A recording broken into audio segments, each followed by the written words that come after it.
یہ جو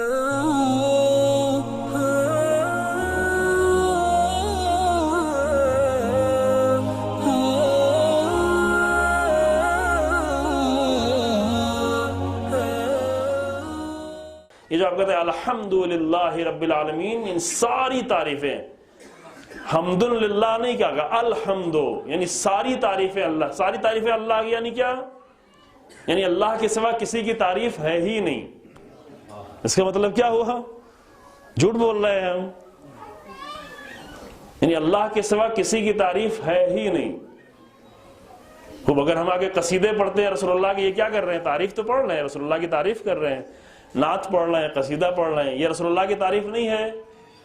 کہا نہیں، آپ تو رسول اللہ کی تعریف کر رہے ہیں، لیکن تعریف کا کام یہ ہے کہ آپ تعریف کسی کی بھی کریں وہ ساری تعریف پلٹ جائے گی اللہ کی طرف۔ جو حمد کا محمود فقط ایک ہے، وہ اللہ کی ذات ہے۔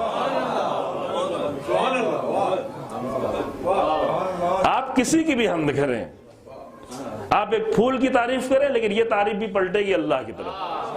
کیوں پلٹے گی؟ اس لیے کہ اس پھول کا خالق اللہ ہے۔ آپ رسول اللہ کی نعت پڑھیں، لیکن یہ تعریف پلٹ کے جائے گی اللہ کی طرف، کیونکہ رسول اللہ کا خالق اللہ ہے۔ رسول اللہ کو کمالات دینے والی ذات اللہ کی ذات ہے، رسول اللہ کو زندہ رکھنے والی ذات اللہ کی ذات ہے۔ جس لمحے چاہے انکا میتن و انہم میتون کا فیصلہ ہو جائے، خود رسول اللہ کے لیے اللہ ہے۔ جو آپ یہ کہتے ہیں الحمدللہ، یہ بہت ہی اہم کلمہ ہے، یعنی کلمہ توحید ہے، لیکن ابتدائی توحید ہے۔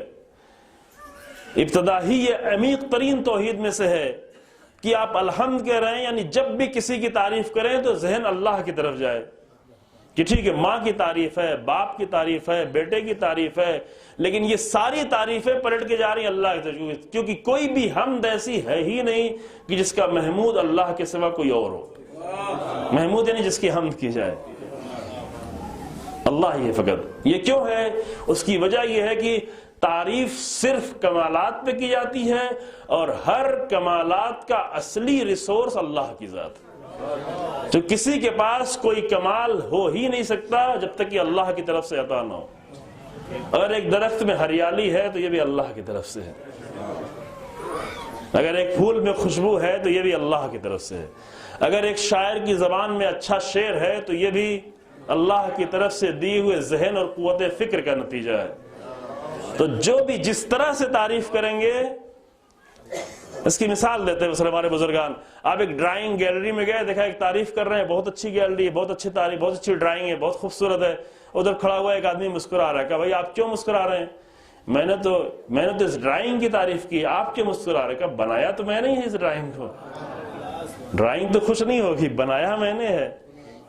آپ ایک بلڈنگ کی تعریف کر رہے ہیں، ادھر ایک آدمی کھڑا مسکرا رہا ہے، کہا کہ آپ کیوں مسکرا رہے ہیں؟ میں تو گھر کی تعریف کر رہا ہوں۔ کہا اس گھر کا آرکیٹیکٹ میں ہی ہوں، اس گھر کو میں نے ہی بنایا ہے۔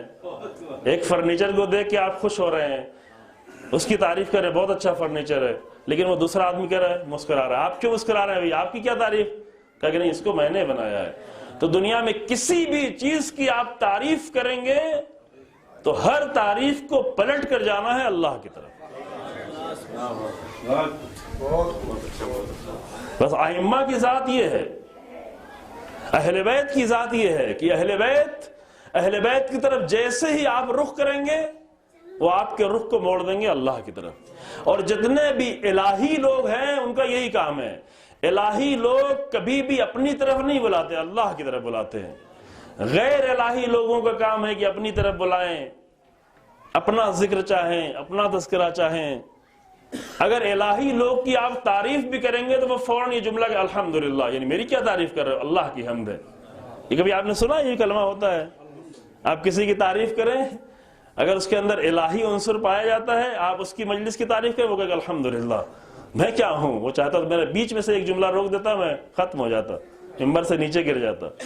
یعنی حمد اللہ کی ذات ہے جو حمد کے لائق ہے، جو بولنے دے رہا ہے، جو فکر کرنے دے رہا ہے، جو اچھے فکر دے رہا ہے۔ یہ ہے ساری عمیق توحید عزیزو۔